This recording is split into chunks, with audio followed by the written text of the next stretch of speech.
musim kambing, mulai kambing dari itu, mulai kambing 3 dan lagi masak. Insya Allah nanti setelah versi ini langsung ke sana dan makan. Ini hanya pemberitahuan aja, ibu kalau sudah datang. Terima kasih. Sesuai dengan yang permintaan ibu, alhamdulillah hari ini ada bapak-bapak walaupun 5 orang. Insya Allah nanti kedepannya bertambah. Insya Allah paling tidak ibu-ibu bawa suaminya. Kalau nggak mau ngaji bilang Pak nggak saya masakin loh. Ya, gitu ya. Karena memang dalam rumah tangga itu yang harus lebih alim itu suaminya, bukan istrinya. Yang harus banyak ibadah itu suaminya. Yang harus banyak baca Quran suaminya. Yang harus banyak qiyamul lail suaminya. Istrinya ngikut. Nah kalau sekarang kan apa-apa istrinya, betul ya? Yang qiyamul lail istrinya, suaminya ngorok. Ya sabar aja, sabar. Nah sesuai permintaan itu kita akan masuk ke tadabbur surat An-Nas ke atas. Nanti harapannya juz 30 itu selesai pula ibu bapak hafal. Ya, itu target saya loh. Jadi nanti kalau begitu selesai juz 30, syukuran kita potong sapi. Sapinya ibu lah. Ya, ibu diulang satu orang nggak usah banyak 15 juta. Ya. Nah, kenapa kita tidak ingin ngaji itu hanya ngaji, tapi harus ada hasil, harus ada peningkatan. Ya, sebisa mungkin ibu hafal juz 30 itu kalau bisa dihafal. Nah, pagi ini saya ingin ngasih mukadimah dulu. Ya, ngasih mukadimah dulu. Juz 30 Al-Quran ini Bu. Al-Quran itu masih ingat kata-kata Imam Hasan Al-Basri? Al-Quran itu adalah ringkasan ilmu Allah. Ilmu Allah itu tidak bertepi. Kemudian ilmu Allah itu diturunkan dalam bentuk Al-Quran sebagai hidayah. Yang mana Al-Quran itu adalah ringkasan daripada ilmu yang ilmu Allah SWT. Nah Al-Quran itu ada 30 juz. Juz itu juz'un bagian. Jadi satu kesatuan dibagi jadi 30. Ya kayak manusia, anggota manusia itu ada kepala, ada dada, ada perut, ada kaki, itu namanya bagian. Per bagian nanti dibagi lagi. Kepala ada rambut, ada jidat, ada hidung, ada telinga. Al-Quran 30 juz. Kemudian dibagi lagi menjadi 114 surat. Mulai dari Al-Fatihah sampai An-Nas. Kemudian dibagi lagi menjadi 6.236. Bukan 6.666 ayat. 6.236 ayat. Nah, berapa ayat dalam Al-Quran? 6.666. Salah. Walaupun Bismillahirrahmanirrahim itu dimasukkan nggak nyampe sebegitu. Kalau dimasukkan berarti 6.236 ditambah 112. Ya, tambah 112 berarti tetap nggak nyampe 6.236 ayat. Nah, dari 30 juz itu ibu-ibu nanti ada ayat atau surat yang dibagi surat-surat panjang mulai dari Al-Baqarah sampai At-Taubah. Nanti ada yang disebut dengan mi'in itu 100-an kayak Yusuf itu mi'in, Ibrahim itu mi'in. Nanti ada yang mufassal itu surat-surat pendek yang mana Al-Quran itu intinya ada di surat-surat pendek itu. Karena Al-Quran itu kan tadi 30 juz, 114, 6.236. Kalau diringkas lagi itu isinya ada di surat-surat mufassal. Mufassal itu apa? Surat-surat pendek. Dimulai dari apa? Surat Qaf. Akhir juz 26. Ya, surat Qaf. Itu surat-surat pendek dari Qaf sampai An-Nas. Itulah inti di isi Al-Qur'an. Nah, dari Qaf sampai An-Nas itu kalau diringkas lagi itu di juz 30. Itu ya. Juz 30 itu juz terakhir. Ya, juz terakhir yang dimulai dari An-Naba sampai An-Nas. Jumlahnya ada 37 surat.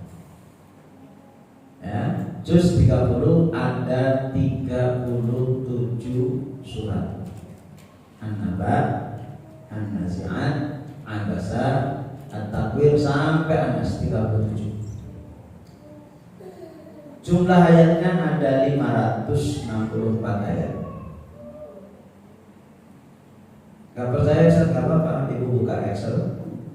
Kemudian An-Naba 40, An-Nazi'at 42, Abasa 48. Terus tetap nanti ada 564 ayat. Baik. Kemudian dari 37 surat tadi, juz 30 semuanya diturunkan sebelum Rasul hijrah ke kota Madinah. Kecuali tiga. Ya. Juz 30 ada 37 surat, semuanya diturunkan sebelum Rasul hijrah ke kota Madinah, kecuali 3. Berarti ada berapa? Yang diturunkan di Mekah berapa? 34. Yang tidak diturunkan sebelum Rasulullah, yang diturunkan sesudah Rasul itu ada 3. Pertama surat Al-Bayyinah, lam yakunil ladzina kafaru. Yang kedua Az-Zalzalah, idza zulzilat.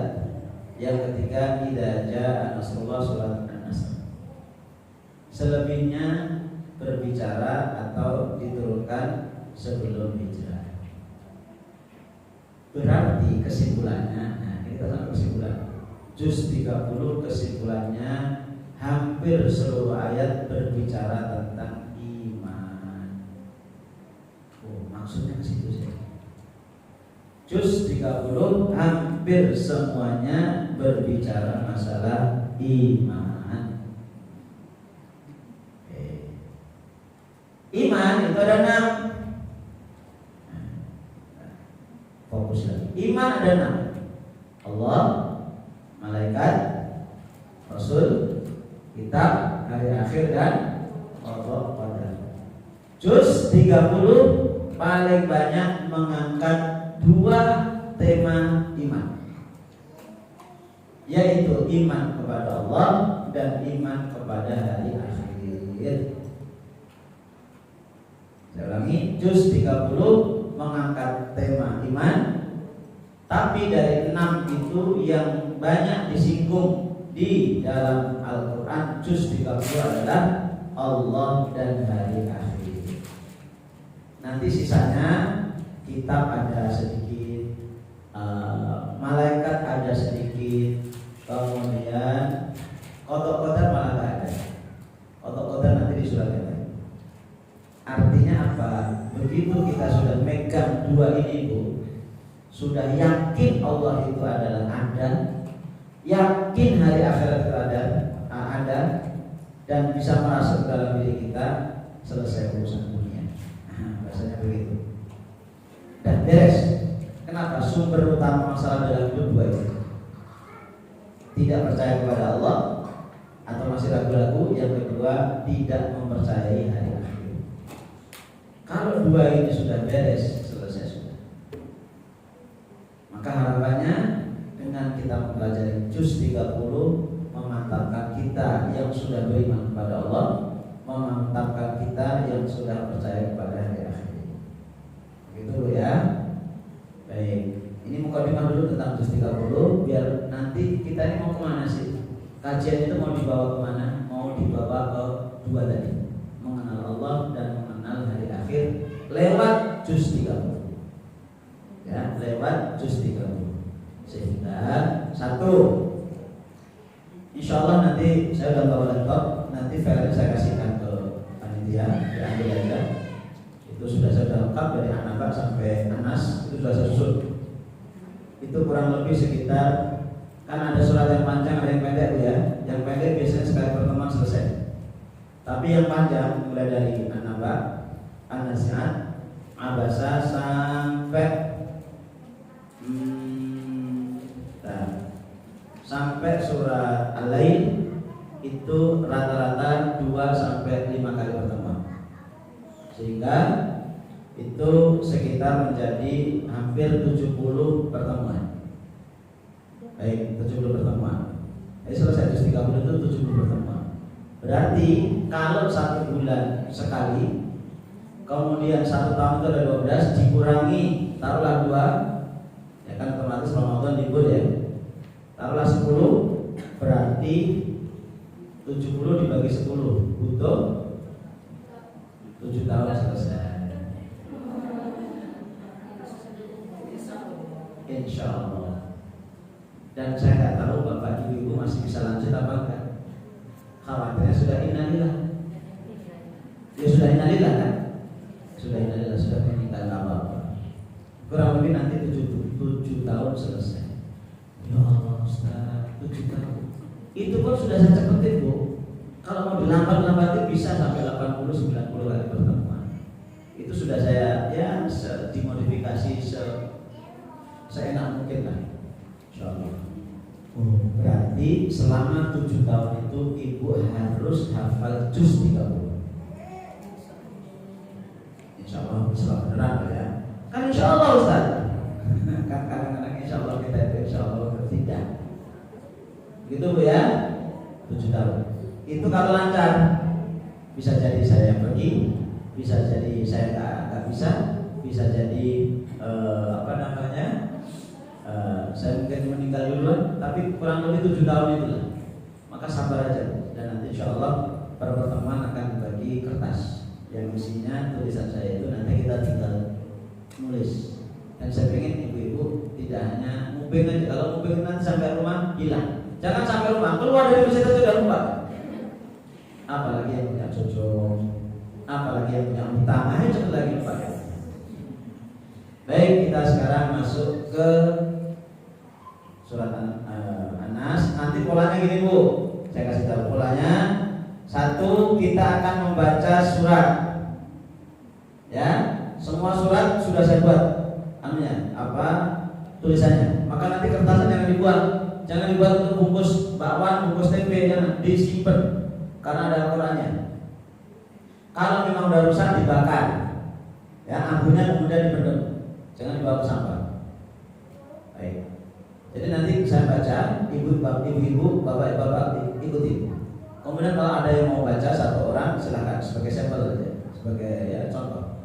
Kemudian kalau bagus ya lanjut, kalau kan nanti ada catatan. Ini biasanya orang salah dalam membaca sehingga kita sedikit belajar tasik. Habis itu nanti saya terangkan tentang kandungan utama surat itu. Kalau bahasa tafsirnya itu al-ma'na al-ijmali, makna secara umum. Kemudian setelah itu kalau ada sebab nuzul, sebab turunnya saya sampaikan agar kita terbayang latar belakang surat itu turun itu kayak apa sih, suasananya itu seperti apa. Kemudian yang berikutnya baru nanti saya akan terjemahkan satu persatu. Qul itu apa, A'udzu itu apa, Rabbi itu apa, An-Nas itu apa. Dan setelah itu baru tafsirnya. Kemudian setelah itu yang terakhir adalah bagaimana mengamalkan surat ini. Selalu begitu nanti polanya Bu, Bapak Ibu. Selalu begitu, dan mudah-mudahan Bapak Ibu juga ikuti pola saya. Yang begitu polanya. Baik, surat An-Nas, silakan yang bawa Quran dibuka. Ya, yang bawa Quran dibuka. Kenapa Ustaz? Kenapa Pak dibuka? Kenapa?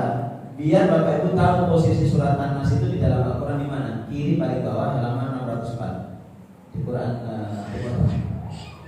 Kenapa? Itu membantu hafalan, ya, membantu ngafal. Jadi kalau Ibu kebayang surat Yasin di mana ya? Oh, sebelah kiri agak atas, baris yang keempat. kelima, kok 6 karena dikurangi surat dan bismillahnya. Baris kelima itu ibu bisa baca, bisa sambil membayangkan. Baik, surat An-Nas saya baca, Bapak Ibu ikuti. A'udzu billahi minasy syaithanir rajim. Mari. A'udzu billahi minasy syaithanir rajim. Bismillahirrahmanirrahim. Bismillahirrahmanirrahim. Qul a'udzu birabbin nas. Qul a'udzu birabbin nas. Malikin nas. Malikin nas. Jangan malikin nas. Jangan panjang-panjang. Ya harus malikin nas. Malikin nas. Ilahin nas. Ilahin nas. Min syarril waswasil khannas. Min syarril waswasil khannas.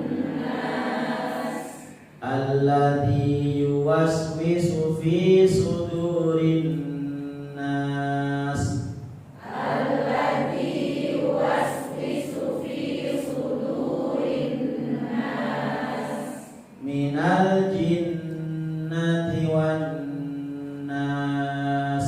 Minal jinnati wan nas. Baik, ada yang mau baca? Ada yang mau baca? Belum, apa-apa, nggak usah dipaksa. Insyaallah. Surat An-Nas itu secara urutan di dalam Al-Quran itu surat yang ke-114. Ya, 114 itu surat yang terakhir. Kemudian surat ini Bapak Ibu secara umum mengangkat tema perintah Allah kepada Rasul dan juga kepada kita untuk meminta perlindungan kepada Allah semata. Jadi maksud saya apa? Kalau Bapak Ibu nanti mendengarkan orang membaca Al-Quran atau Bapak Ibu sendiri membaca Al-Quran surat An-Nas, kebayang surat ini minta perlindungan kepada Allah, minimal itu. Namanya al-makna al-ijmali, makna secara umum. Ini apa isinya? Oh, itu tentang perintah Allah kepada kita untuk minta perlindungan kepada Allah. Perlindungan dari apa? Dari godaan jin dan manusia. Nah, itu namanya al-makna al-ijmali. Kemudian yang kedua, surat ini turun, riwayat mengatakan saat itu Rasulullah SAW sedang sakit sekitar 2 bulan dan ternyata tidak kunjung sembuh. Maka hari yang ke-60 Jibril turun membacakan surat Al-Falaq dan surat An-Nas. Maksudnya apa? Satu, Rasul itu pernah sakit sebagaimana Bapak Ibu pernah sakit. Karena Rasul itu bukan Tuhan. Kalau Tuhan kan nggak mungkin sakit. Kita lagi berdoa, ya Allah, saya lagi sakit, jangan doa dulu sekarang. Kan lucu ya? Rasulullah pernah sakit. Dan nanti juga Rasulullah ketika meninggal itu sakit 12 atau 16 hari. Baik. Kemudian Jibril membacakannya. Maka nanti surat ini punya keutamaan, salah satu adalah dibacakan ketika kita sakit. Ya. Baik, yang berikutnya keutamaan surat An-Nas. An-Nas itu punya keutamaan. Nanti biasanya sama dengan surat Al-Falaq, karena Al-Falaq dengan An-Nas itu surat kembar. Surat kembar. Turunnya bersamaan, tapi yang dibacakan Al-Falaq dulu baru An-Nas. Jadi kalau orang lain itu ada nyemprotnya itu hampir bersamaan. Si A dengan si B. Baik. Nah, keutamaan yang pertama itu adalah sebagaimana sabda Rasul kepada sahabat yang bernama Uqbah bin Amir mengatakan, wahai Uqbah, bacalah surat Al-Falaq dan An-Nas, karena tidak ada surat yang bisa semisal dengannya. Jadi surat Al-Falaq dengan surat An-Nas adalah surat yang sangat indah dan sangat mulia. Bukan berarti surat yang lain gak mulia, bukan. Artinya ini punya kelebihan. Sebagaimana kita punya anak 6, semuanya anak kita punya kelebihan. Nah, yang An-Nas yang ditonjolkan adalah tidak ada surat yang semisal dengan surat ini. Artinya dia secara keseluruhan dia lebih afdal, lebih baik. Kemudian yang berikutnya, Rasulullah SAW bersabda, tidak ada surat yang diturunkan di dalam Al-Taurat, Injil dan Al-Quran melebihi surat Al-Falaq dan An-Nas. Itu keutamaan surat An-Nas. Kemudian yang berikutnya, kapan surat An-Nas dibaca? Ya, surat An-Nas dibaca nanti paketnya 3 Bu, Al-Ikhlas, Al-Falaq, An-Nas. Maka nanti akan ketemu lagi ketika kita bicara surat Al-Falaq dengan Al-Ikhlas, hadis ini ketemu lagi. Kapan dibaca? 1. Surat Al-Falaq, Al-Ikhlas, Al-Falaq, An-Nas dibaca setiap selesai sholat 5 waktu. Kan ada kan di antara kita yang belum baca surat ini kan? Habis sholat, Bapak Ibu baca apa? Baca WA. Betul kan? Baca WA. Assalamualaikum. Ada apa? Masya Allah, lagi berita tentang Putri Aryani. Online gitu ya. Oh, langsung dapat kode user. Kok usah tahu dia angkatannya sih. Jadi dibaca surat-surat. Nanti bedanya kalau subuh dengan maghrib, Al-Ikhlas, Al-Falaq, An-Nas dibaca 3 kali. Zuhur, Asar, Isya dibaca masing-masing 1 kali. Kenapa Ustaz? Wallahu a'lam, itulah perintah Rasulullah SAW. Jadi sesudah selesai sholat, astagfirullah, Allahumma anta salam, dan terusnya. Kemudian subhanallah 33, alhamdulillah 33, Allahumma 33. Terus habis itu baca surat Al-Ikhlas, Al-Falaq, An-Nas. Yang pertama, sesudah selesai sholat fardu. Kalau bukan sholat fardu nggak usah dibaca, atau nggak perlu dibaca. Tapi kalau dibaca silakan, tapi nggak masuk di sini. Yang kedua, sebelum tidur. Sebelum tidur baca 3 surat tadi masing-masing 3 kali. Al-Ikhlas 3 kali, Al-Falaq 3 kali, An-Nas 3 kali. Urutannya begini urutannya. Jadi sebelum tidur Bapak Ibu doa. Pertama wudu, pernah saya sampaikan dulu kan di sini. Wudu, habis wudu letak tidur, baca ayat kursi. 2 akhir Al-Baqarah, habis itu ditiupkan. Diusapkan ke badan yang bisa kita jangkau. Al-Ikhlas, Al-Falaq, An-Nas. Al-Ikhlas, Al-Falaq, An-Nas 3 kali. Bukan Al-Ikhlas, Al-Falaq, An-Nas. Al-Ikhlas, Al-Falaq, An-Nas. Bukan dibaca. Jangan salah paham. Cepat betul. Ya cepatlah Al-Ikhlas, Al-Falaq, An-Nas ayat kursi. Jangan salah paham. Kemudian habis itu membaca Bismillahirrahmanirrahim. Kalau mau lengkap doa Al-Bara bin Azim, Allahumma aslamtu nafsi ilaika wa wajjahtu wajhi ilaika wa fawwadtu amri ilaika wa raja'tu dhahri ilaika rabbatan wa rabbatan ilaika la marja'a wa la manja minka illa ilaika amantu bi kitabika alladhi arsalta wa bi nabiyyika alladhi arsalta. Ustaz, panjang apa? Enggak panjang kalau sudah terbiasa. Sekitar 5-7 menit selesai. Iya. Bapak Ibu kalau mau tidur baca WA itu berapa detik? Setengah jam. Terasa nggak? Oh nggak terasa. Bapak-bapak juga begitu nih. Indonesia lawan Argentina mana-mana nanti. Dan Messi kira-kira jadi ke Indonesia bangga. Dan itu manfaatnya akan kembali ke kita. 1, kalau kita tidur dalam keadaan berwudu, walau di haid tetap wudu, maka tidur kita dinilai ibadah. Satu. Yang kedua, Allah akan menurunkan malaikat melindungi kita. Boleh jadi tidur ada ular yang mendekat. Boleh jadi ternyata ada listrik yang kita bolak-balik kesetrum. Allah jaga. Orang tidur tak mungkin bisa menjaga dirinya sendiri. Walaupun ibu bapak bawa pentungan panjang, bawa golok di sampingnya untuk tidur, kalau tidur tak bisa. Terus kalau kita bolak-balik pada ini, malaikat yang jaga itu mengatakan Allahumma ighfir li hadza fulan. Ya Allah, ampuni orang ini karena dia tidur dalam keadaan berwudu. Enak kan wudu dinilai ibadah asal. Emang orang tidur dinilai ibadah asal itu. Itu kalau orang nggak ngerti, nggak punya ilmu ya nggak belajar atau nggak mengamalkan. Terus dengan doa tadi mengobati bapak ibu yang punya penyakit ketika tidur.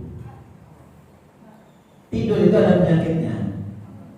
Penyakit tidur itu ada. Satu, susah tidur. Yang kedua, di mana-mana tidur. Nyopir tidur, makan tidur, pengajian tidur, sholat tidur. Memang hidup itu untuk tidur. Yang ketiga, ngego yang gak jelas. Ngego apalagi kata-kata kotor itu ya, apa anjing, babi atau apa marah-marah. Itu penyakit. Atau kalau tidur kayak jatuh dari tempat tinggi, kayak jatuh dari lantai 2, jatuh dari kasur, geragapan.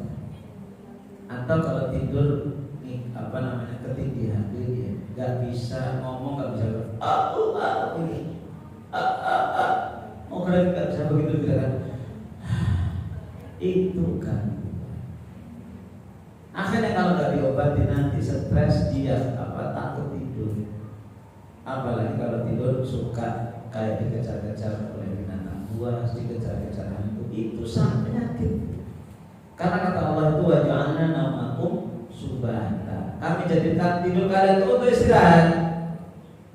Jadi bukan menakutkan istirahat tidur itu, untuk istirahat. Lintas bulu ilaiha. Malam itu untuk tidur, lintas bulu fi. Kalian untuk bisa tenang. Dan kalau tidur nggak tenang berarti ada masalah. Yang salah bukan firman Allah, tapi yang salah kita. Obatnya itu. Ya, dan itu satu-satunya obat itu nggak ada di apotek itu. Obat anti kelindihan nggak ada. Gitu ya. Baik. Itu nomor 2. Nomor 1 tadi kapan dibaca? Setelah sholat. Yang kedua sebelum tidur. Nah yang ketiga ketika merasakan sakit di badan. Ketika merasakan sakit di badan. Sesuai dengan turunnya surat ini adalah surat ruqyah. Maka kalau kita ada penyakit di badan, itu bacalah surat-surat pendek, terutama Al-Fatihah, Al-Ikhlas, Al-Falaq, An-Nas. Jadi kalau bapak ibu lagi sakit kepala, itu jangan langsung ingat Oskadon, Budrek, Paramek, paracetamol apa itu? Jangan. Sakit mata, Insto. Terus apa lagi bu? Sakit lambung, Roma. Ya, sakit telinga, galian singset, sari rapet. Jadi begitu sakit kepala duduk, baca Al-Fatihah, baca Al-Ikhlas, Al-Falaq, An-Nas. Kok dada deg-degan ya? Baca surat-surat itu. Kenapa? Akan ingat Allah. Memang obat itu penting, tapi sesudah itu. Karena Rasulullah menyuruh dua-duanya, menyuruh berobat dengan Quran dan berobat dengan obat-obat itu. Agar penyakit itu mengingatkan kita kepada Allah. Ya. Itu baik. Lanjut. Kita masuk ke ayat pertama. Kayaknya nggak selesai hari ini. Satu ayat aja. Kita sampai jam 10 aja ya.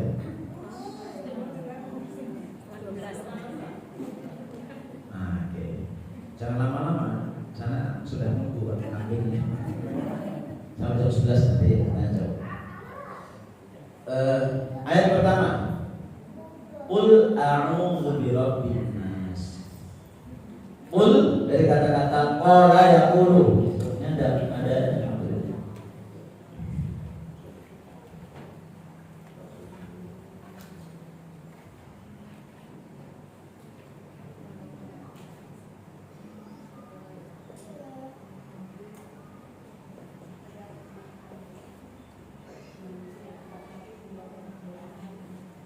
Baik. Nah, ini qul dasar dulu dari kata-kata qala.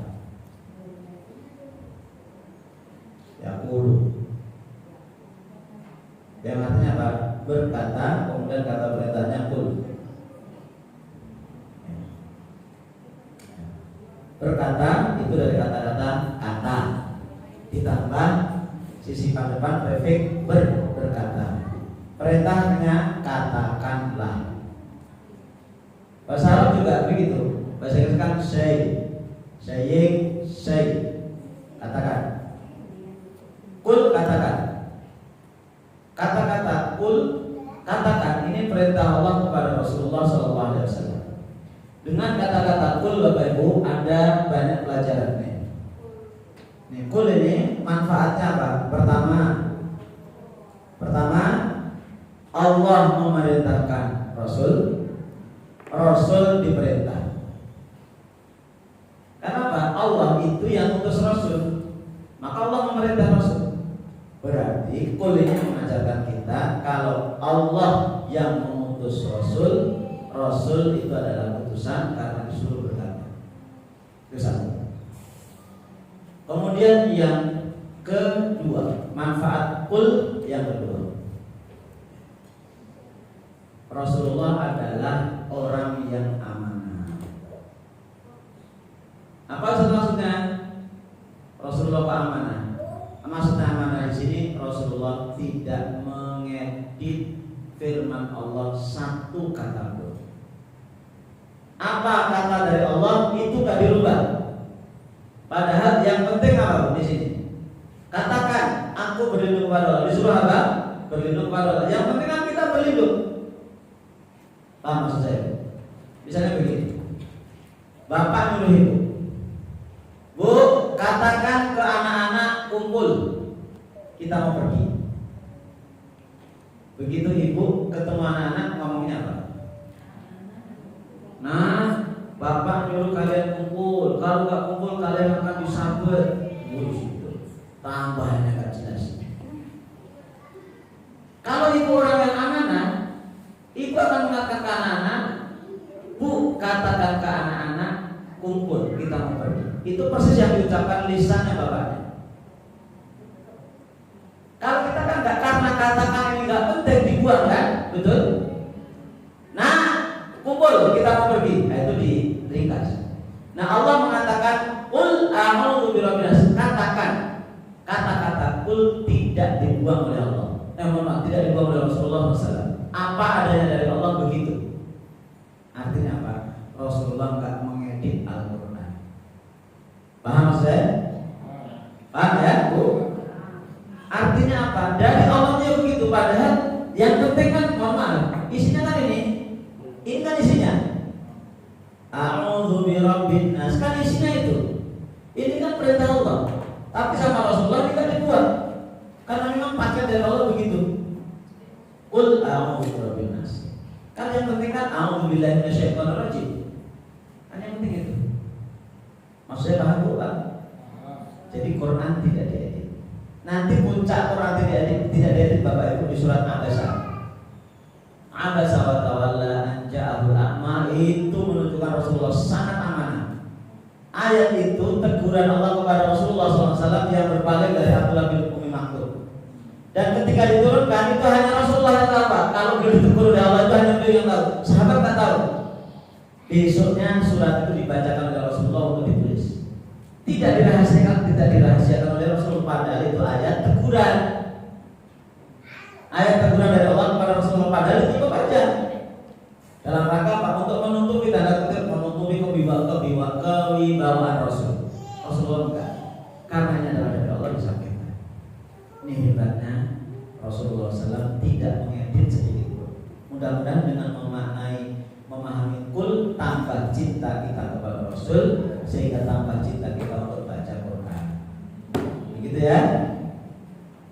Berarti satu-satu ya. Nanti kalau udah terbiasa nanti akan saya sebutin. Ini dikit-dikit dulu. Ini baru pemanasan tadi. A'udzu. Nah, ini satu ayat saja. A'udzu itu dari kata-kata ada. Ada ya'udzu itu artinya berlindung. Ada namanya doa isti'adzah, minta perlindungan. A'udzu, aku berlindung. Apa namanya maksudnya berlindung? Berlindung itu adalah menuju ke sesuatu dari sesuatu yang ditakuti, itu namanya berlindung. Bapak Ibu jalan, turun hujan. Maka Bapak Ibu lihat kanan kiri, oh ada pohon. Kita ke pohon itu kita berlindung. Berlindungnya kepada pohon. Ya, karena pohon itu ada daunnya yang bisa menghalangi hujan. Apa yang kita takuti? Taruhlah misalnya hujan. Berarti ada beberapa hal dalam perlindungan itu. A'udzu, aku berlindung. Berarti ada kita yang minta perlindungan. Ada zat yang melindungi, ada yang ditakuti, dan ada lafaz yang kita minta. Berarti ada 4. Baik, siapa yang minta perlindungan? Kita. Kenapa kita minta perlindungan? Karena kita lemah. Kan berlindung itu berarti kita merasa lemah. Kenapa kita takut sama hujan? Misalnya, walaupun hujan tak perlu takut, itu contoh aja. Karena kita takut bilang misalnya, dan kita nggak bisa menghalau hujan. Ya, kenapa hujan nggak bisa kita lawan tuh? Karena royalnya bareng-bareng. Coba kalau hujannya satu, kita takut gitu, begitu. Nah, jadi kenapa kita itu minta perlindungan? Karena kita ini lemah. Berarti kalau kita minta perlindungan kepada Allah, saat itu kita merasa tak kuat. Ya, kita merasa tidak kuat. Siapa yang kita minta perlindungan tadi? Rabbin nas, Tuhan pencipta manusia. Ya, Rabbin nas, Tuhan pencipta manusia. Rabb ini dari kata-kata Rabbun. Rabbun itu artinya pencipta, pemberi rezeki, pengatur. Ada ibu bapak di UIN itu ada fakultas tarbiyah dari kata-kata Rabb. Kenapa? Mendidik. Rabbun itu mendidik. Allah itu pendidik kita, Nah, Tuhan manusia yang menciptakan manusia. Berarti kita ini adalah ciptaan Allah. Ini harus kita hadirkan. Allah yang memberi rezeki kita, Allah yang mengatur kita, Allah yang menjaga kita. Maka layak kita minta perlindungannya kepada Allah. Itu poin kedua, yaitu kita minta perlindungan kepada siapa? Kepada Allah yang Maha Pencipta. Kenapa mintanya kepada Allah? Karena selain Allah itu makhluk. Selain Allah makhluk, derajatnya sama. Sehingga dari Rabbin nas itu mengajarkan kepada kita, kalau minta perlindungan, mintalah perlindungan kepada yang lebih kuat atau yang sangat kuat. Termasuk dalam keseharian kita. Bapak Ibu tak mungkin minta perlindungan itu lebih rendah kepada yang dari yang kita takuti. Misalnya ibu takut sama tetangga yang preman, senangnya bikin onar. Gak mungkin ibu bapak akan minta perlindungan kepada anak kecil, karena anak kecil itu gak mungkin bisa menghalau preman itu. Mesti kita minta perlindungan kepada apa? Kamtibnas, tentara, ya, ketua RT, ketua RW yang lebih tinggi daripada preman itu. Nah, kita minta perlindungan kepada yang segala zat yang dia menciptakan segala makhluk. Itulah Allah. Minta perlindungannya tidak tanggung-tanggung. Yaitu langsung kepada Allah Subhanahu wa taala. Karena kalau minta perlindungan kepada selain Allah itu kadang-kadang mengecewakan. Ada cerita begini, ini cerita beneran. Ibu bapak itu ada acara untuk Surabaya. Ya. Nah, kalau dari sini ke arah Zainal Abidin, nanti setelah diterima masuk sedikit ke kiri ke arah untuk Surabaya, nanti lewati bypass arah ke Fajar sana. Itu dulu itu ada kejadian. Itu tepatnya antara pengadilan agama dengan DPW PKS kan. Itu di sebelah kiri ada pengadilan agama ya. Di situ kejadiannya antara pengadilan agama dengan setelahnya DPW PKS. Itu ada ibu-ibu yang mobil pakai Avanza. Dulu Avanza masih baru-baru. Itu waktu itu jalannya masih sedikit. Maaf, ada laki-laki yang naik mobil Avanza. Di belakangnya ibu-ibu. Kemudian ibu-ibu ini pengen naik. Ternyata ini sudah dibel-bel, dia tetap jalan karena memang sempit. Ini ibunya ini gak sabaran. Gak sabaran. Ya biasa lah, perempuan kadang-kadang gitu. Kami itu kadang-kadang lihat ibu kalau naik motor di jalan kadang-kadang bingung. Ibu mau jalan yang mana sih? Yang saya kiri bilang kanan, saya kanan bilang kiri. Hanya dia dan Allah yang tahu. Betul Bu, saya sekali dua kali itu karena mau nabrak. Saya kanan ternyata belok kiri. Dan itu karena kelebihannya nggak mau disalahin. Ibu ini saya kiri bilang kanan, ya terserah saya naik motor saya. Sabar. Itu di sana, di sini mau nggak ada. Nah, maju. Begitu karena nggak sabar, akhirnya ibu ini memaksa. Kemudian bumper kanan, kiri depan itu nyenggol pantatnya Avanza belakangan. Lecet lampainya. Akhirnya ibu langsung ke kiri, berhenti bersama minggir. Ibunya langsung turun. Bapak ini gimana? Saya mau nyalip gak dikasih. Bu jalannya sempit lah. Bapak yang salah. Ini punya saya penyok. Kok nggak penyok? Bapak harus ganti. Ya enggak lah, ibu yang salah. Ibunya telepon. Halo, datang. Bantuan. Polisi datang. Begitu polisi datang melihat sopir tadi. Siap komandan, perintah komandan. Wih, kaget ibu. Kok polisi takut sama sopir tadi? Telepon lagi. Halo, datang. Polisi yang lebih tinggi daripada yang pertama. Siap komandan. Kecewa betul ibu tadi. Dua polisi kalah sama laki-laki. Berarti laki-laki ini polisi yang lebih tinggi derajatnya. Artinya apa? Ibu ini tidak mencari perlindungan dengan yang lebih kuat. Seharusnya ditimbul minimal Kapolres. Wah, Kapolda sekarang udah bintang 1 kan Kapolda itu. Dan ini ada masalah. Oh, kalau Kapolda itu nggak mungkin lah, karena dia tertinggi. Pelajaran pentingnya apa? Ibu ini minta pertolongannya salah. Walaupun dia salah, sebenarnya dia salah. Orang udah salah kalau minta perlindungan lebih salah lagi. Anak saya pertama itu dari Natal naik motor beat pernah saya bawa kesini, motor biru. Begitu di rantai Intan, tunggu rantai Intan itu bingung antara ke kiri ke bypass atau lurus ke Bantar Lampung. Pas di tengah bingung dia. Ada polisi di situ. Langsung habis itu lampu merah, mau kemana? Mau ke Bantar Lampung Pak. Kenapa kamu bingung? Iya. Tarik kiri. Ini kamu melanggar ini nggak jelas. Mana STNK? Ada. Terus SIM saya ngasih waktu itu belum ada SIM, belum punya SIM. Nah, ini kamu harus ditilang, kamu salah.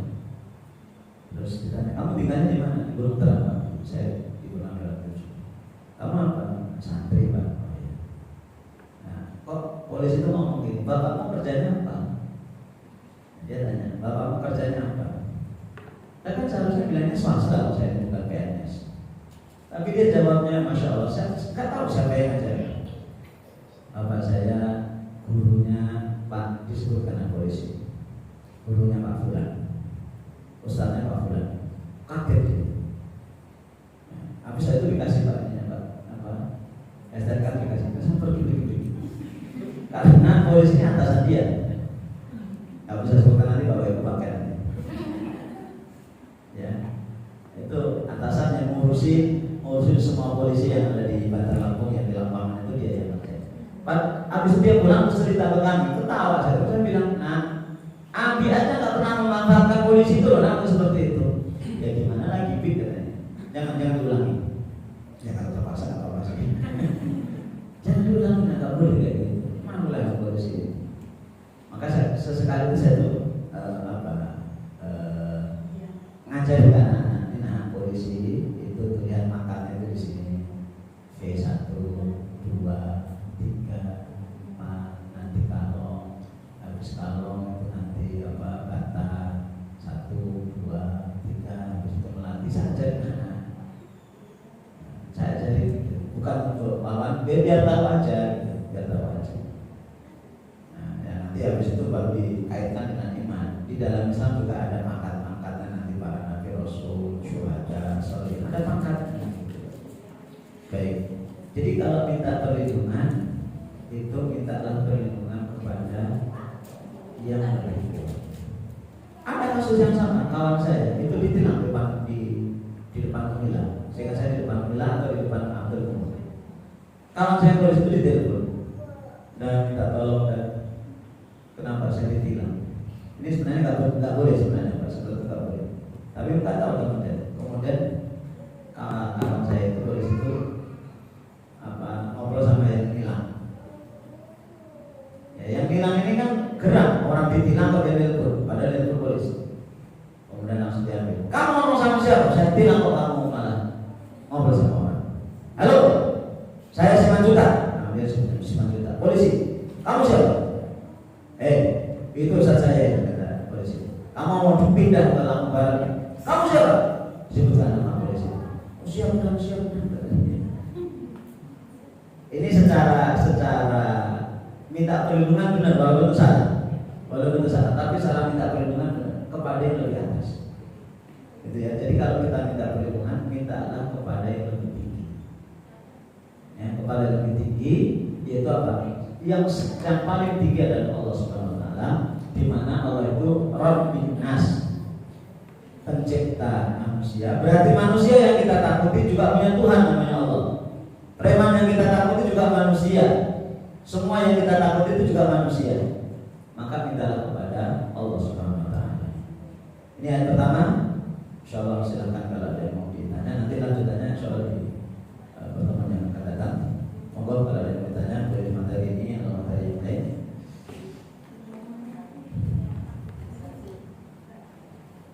Mohon saya buka laptop karena biar filenya saya kasih.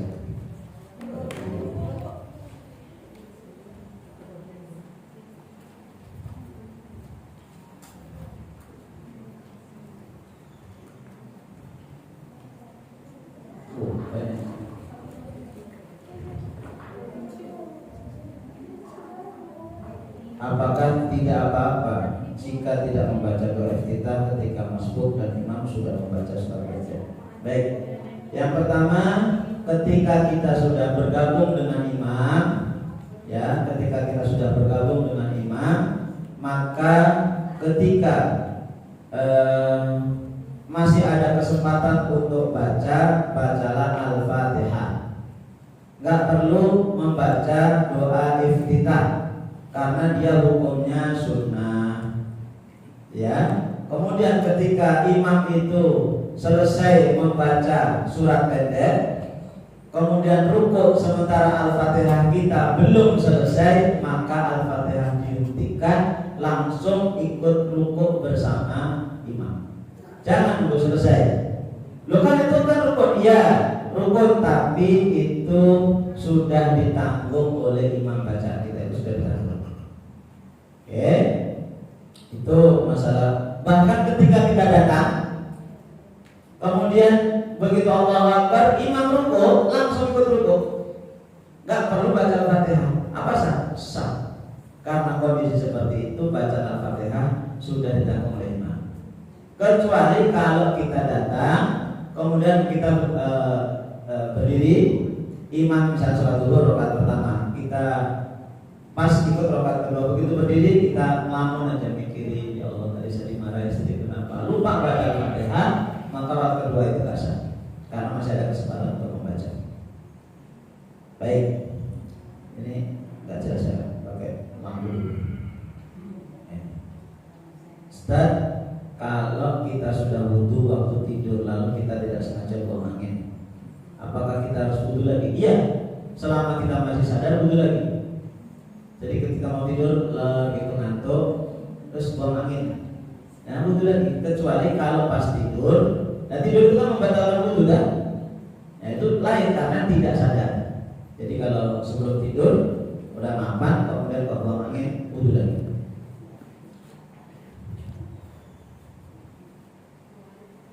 Jika telah selesai sholat fardu, tidak sempat membaca zikir setelah sholat dan doa karena akan menyiapkan makanan untuk anak yang sudah rewel, manakah yang harus diutamakan? Dikondisikan. Jangan selalu gak zikir, anak nangis. Dikondisikan sebelum sholat makanan sudah siap. Kalau sesekali silakan. Terus gimana Ustaz? Sambil menyiapkan makanan kan bisa zikir. Sambil asal ibu bapak tidak di kamar mandi bisa zikir. Ustaz, bacaan doa fitnah dajjal setelah tahiyat akhir itu dibaca ketika sholat wajib saja atau boleh ketika sholat sunnah? Wajib dan sunnah. Allahumma inna a'udzubika min adzab jahannam wa min adzabil qabri wa min fitnatil mahya wal mamat wa min syarri fitnatil masiihid dajjal. Itu wajib dan sunnah. Terutama sunnah. Kenapa? Kalau wajib itu kadang-kadang kita belum membaca itu, imam sudah salah. Karena banyak imam yang nggak tahu dan begitu Hamidul Majid Assalamualaikum nggak ada sempat membaca. Kalau imam sudah salah, ibu bapak nggak boleh nambah, doanya lama sekali, harus ikuti imam. Pak Ustaz, bagaimana apabila sudah membaca rangkaian doa sebelum tidur dan wudu, tapi sering terganggu tidurnya, apakah harus diruqyah? Enggak. Ya, kalau mau diruqyah ruqyah sendiri. Ya. Kenapa butuh waktu Bapak Ibu? Terutama ibu-ibu sudah baca doa sebelum tidur kok masih ada gangguan? Butuh waktu diulang-ulang. Kenapa? Kita ambil positifnya. Boleh jadi kalau kita langsung disembuhkan oleh Allah, enggak doa lagi. Begitu sembuh, alhamdulillah, sudah sembuh, enggak doa lagi. Nah, Allah kasih gangguan itu. Ambil positifnya. Saya tadi sebelum kesini juga ngisi pengajian yang tentang perbedaan satu Dzulhijjah. Kan kemungkinan hari Senin itu tanggal 1. Versi Arab pasti tanggal 1, Muhammadiyah, teman-teman Muhammadiyah 1. Pemerintah kemungkinan hari Senin belum tanggal 1. Kemudian ada tanggal 1-nya hari Selasa. Otomatis nanti akan berbeda di Idul Adha. Ada yang Rabu, ada yang Kamis. Kalau saya tahu saya diributkan, ambil hikmahnya. Apa? Alhamdulillah, nanti hari Rabu kita sudah dapat hewan kurban. Yang nyembelih hari Rabu. Alhamdulillah, bisa berenang padahal kita masih puasa. Kalau dikasih, kalau enggak ya minta lampu. Baik. Saat mati lampu di masjid, anak umur SD dan SMP melihat ada bayangan tinggi seperti manusia di mimbar masjid. Nah, ini. Dan lampu dimatikan saat zikir. Mengapa demikian padahal masjid rumah Allah? Siapa dia? Boleh jadi imamnya lagi berdiri. Boleh jadi, jangan mikir yang enggak. Imamnya lagi berdiri dikira kita hantu. Memang pakai hitam-hitam. Kayak ibu-ibu pakai hitam-hitam nih. Kalau dari jauh kayak hantu kan? Hantu, enggak ibu-ibu. Pernah kami ribut Bapak Ibu. Ramadan pagi-pagi. Kan pagi-pagi itu biasa kalau di kampung itu bawa kentongan untuk sahur. Ada baca putih-putih itu jalan. Lari kita. Lari. Gitu. Wah, setelah itu ternyata dari jauh putih-putih datang ke masjid. Ternyata ibu-ibu dari rumah ke masjid sudah pakai mukena. Dikira jin. Jadi jangan dikira, jangan teruntuk jin. Tapi bisa jadi jin, bisa jadi. Ya. Nah, kalau yang bisa melihat hanya beberapa orang bisa jadi. Tapi kalau semua orang bisa lihat itu pasti manusia. Itu ya, karena jin itu hanya bisa dilihat oleh orang yang satu, Bukan kemampuan ya, itu kelainan. Jadi orang kalau bisa melihat jin itu kelainan Bapak Ibu, bukan kemampuan. Indra keenam, indra kita itu ada 5. Indra keenam itu bukan kemampuan tapi kelainan, harus diobati. Kalau hanya beberapa anak yang bisa lihat berarti kemungkinan itu jin. Siapa dia? Bisa jadi jin. Kok di masjid itu siapa berikan kepada Allah? Jin itu tetap ke masjid. Dia akan lari kalau pas adzan sama qomat. Tapi kalau lagi sholat atau zikir, jin datang. Kan begitu hadisnya. Kalau lagi adzan, jin itu lari terbirit-birit. Nanti begitu selesai adzan datang lagi dia. Begitu qomat keluar lagi. Begitu sholat datang lagi. Jangan dikira masjid itu gak ada jin. Termasuk yang sekarang ini jin ada, malaikat ada, ikut dengerin pengajian saya. Maka salah benar dicatat oleh malaikat. Nanti di akhirat saya akan ditanya, kenapa kamu kok begini? Ini buktinya. Jin juga nyatet tuh, karena jin itu pelupa. Ini ibu yang gak nyatet karena gak pelupa kan. Ini yang nyatet ini yang pelupa. Jadi itu kemungkinan bisa jadi jin. Terus kalau itu jin, ngapain Ustaz? Sholat tuh, kita kalau lagi sholat jin itu datang. Kenapa? Untuk ganggu. Maka nanti ada gangguan-gangguan seputar sholat. Pas seseorang itu sholat itu diganggu. Di antaranya misalnya ibu sering lupa rakaat. Ibu sering lupa rakaat itu gangguan jin. Gangguannya kacau. Nah, kemudian kayak kentut. Ini kayak kentut. Nah, itu gangguan. Nah, jadi bisa jadi jin wala. Coba saya duduk di sini. Oh, ternyata ustadznya. Baik, diperhatikan aja. Apalagi lampu mati. Sebenarnya kalau lampu hidup Bapak Ibu, orang kalau sensitif itu bisa lihat jin. Walaupun lampu mati, lampu hidup itu orang bisa lihat jin. Karena kadang ada anak-anak yang sensitif. Baik. Apakah tidak apa-apa jika sudah? Ini sudah. Baik itu ya tentang masalah pertanyaan-pertanyaan tadi. Intinya kalau termasuk surat An-Nas itu juga bisa untuk mengusir jin yang memang jinnya ganggu. Tapi jin kalau dia tidak ganggu atau memang dia tinggalnya di situ, gak usah. Misalnya di pohon yang besar ada jin, saya biarin. Orang jin itu ada yang pindah-pindah, kayak orang kontrakan itu loh, pindah-pindah. Ada yang menetap, kayak di kamar mandi jin itu selalu ada. Maka kalau masuk kamar mandi kita baca Bismillahirrahmanirrahim, Allahumma inni a'udzubika minal khubuthi wal khaba'ith, biar tidak terganggu di kamar mandi. Baik, ada lagi saya bapak-bapak yang mau tanya.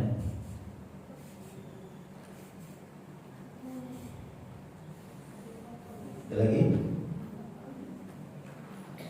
Baik, kalau tidak ada, kalau sampai di sini mudah-mudahan bermanfaat dan ini sudah saya tidak nanti tinggal di dibuat aja misalnya 3 halaman apa 2 lembar.